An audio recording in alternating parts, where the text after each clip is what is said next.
बिस्मिल्लाहिर्रहमानिर्रहीम।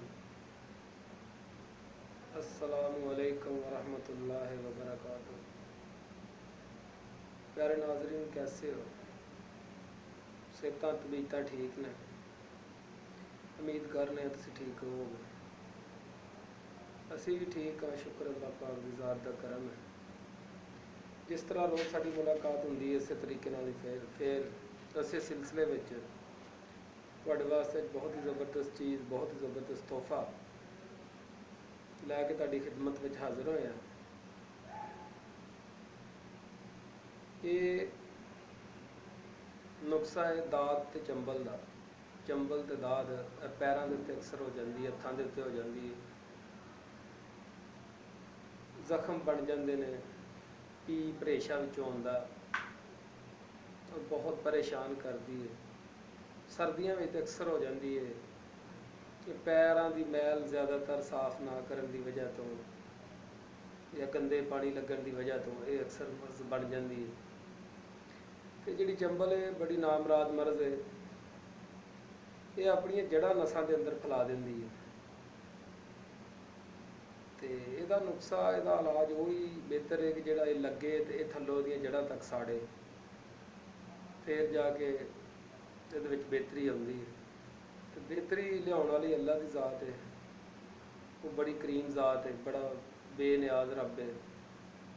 इंशाअल्लाह नुस्खा तुहाडी खिदमत में हाज़र है, तो लिखो और ये कोलों फ़ायदा हासिल करो और दुआवां च याद रखो। हाँ तो नाज़रीन, साडे चैनल नूं सबसक्राइब भी करो तो बैल का बटन उन्होंने भी नपाओ, दबो, ताकि हर आने वाली नवी वीडियो तुहाडे तक पहुँच जाए और तुसीं फ़ायदा लै सको। तो नुस्खा नोट कर लो।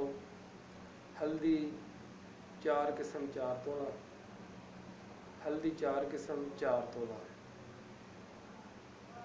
सज्जी लोटा 4 तोला, तो फिल गंधक ये भी 4 तोला। इन्हां तिन्नां चीज़ों को अलग-अलग कुट लेना, अच्छी तरह कुट के दादड़ फादड़ जा कर लेना, बहुता बरीक नहीं करना। तो गां का बच्चा छोटा, वह पेशाब एक लोटा भर लेना तो वो सुट देनी। चारे चीज़ां लोटा भर पेशाब लैके वो सुट देनिया ने, लोटा पेशाब का लैके वो चारे चीज़ां सुट लैनियां, भ्यों देनिया ने। एक पाइया सरों का तेल भी बच सुट देना। सरों का तेल सुट के रात भर पिया रहे। सवेरे उठ के बेरी की लकड़ी लैके थले साड़ लैनी है। बेरी की लकड़ी थले बाल के इनू अग ते रख देना।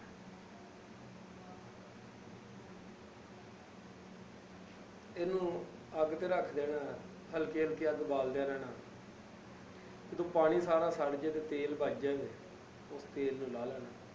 ला के उन्हें पुण छान के तो किसी डब्बी विच या किसी शीशी वगैरह विच महफूज कर लेना।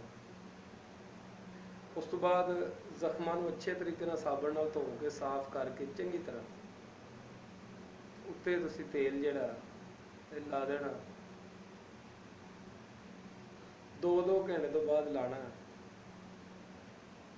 तो 2 वेले लाना,